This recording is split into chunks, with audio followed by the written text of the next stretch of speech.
Hello, chào cả nhà đã quay lại kênh của mình nha. Hôm nay 30 cả nhà, tối 30 mình đi đón giao thừa nha cả nhà. Cả nhà đi cùng mình coi đón giao thừa nha cả nhà, ở Nha Trang nha cả nhà. Cả nhà cảm thấy video này vui và ý nghĩa trong cuộc sống của cả nhà, nhớ đăng ký kênh ủng hộ cho mình nha, chia sẻ và cho mình một like là cái niềm động lực sau này mình có những video nào hay mình sẽ quay và chia sẻ với cả nhà mình thêm nha. Rồi mình đi nha cả nhà. Giờ này mà cỡ 10 giờ rưỡi cả nhà. Người dân ta bắt đầu người ta đổ xô người ta đi thôi nha cả nhà. Mấy khu này là bị chặn đó nha cả nhà. Đó, mấy khu rèo đó bị chặn, chỉ có được đi bộ thôi. Mấy khu đó chỉ được đi bộ thôi nha cả nhà. Công an rồi đứng đầy đường để phân luồng cả nhà, đường đâu không bị kẹt.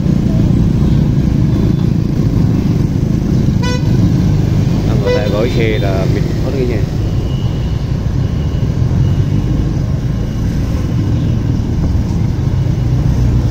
Người ta một số người ta gửi xe trên chỗ kia người ta đi bộ xuống nha cả nhà. Còn mình đi uống cà phê xong rồi mình sẽ về luôn.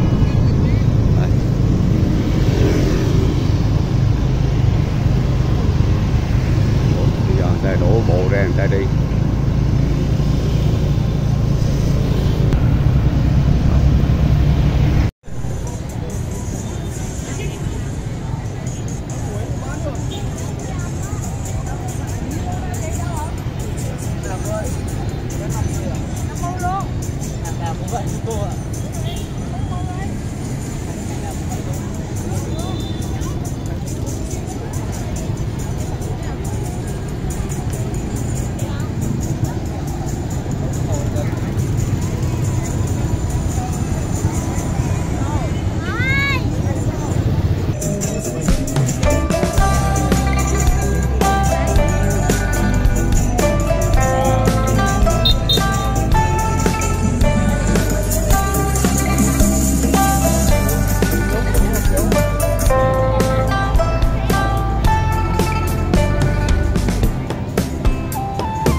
Lên kêu quăng lại, bác kêu quăng lại.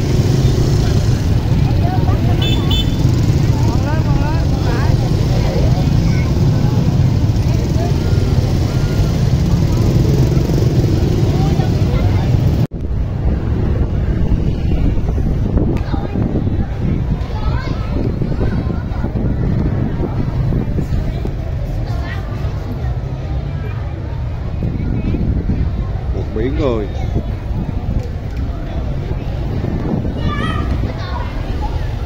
mọi người chia nhau đi coi bắn pháo hoa.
video mình tạm ngừng tại cái nhà. Cảm ơn cái nhà đã xem cái video của mình, còn lần nữa cảm ơn cái nhà. Rồi chào tạm biệt, hẹn cái nhà lại những video sau, bye bye. Cái nhà nhớ đăng ký kênh ủng hộ cho mình nha. Rồi bắt đầu về đó nha.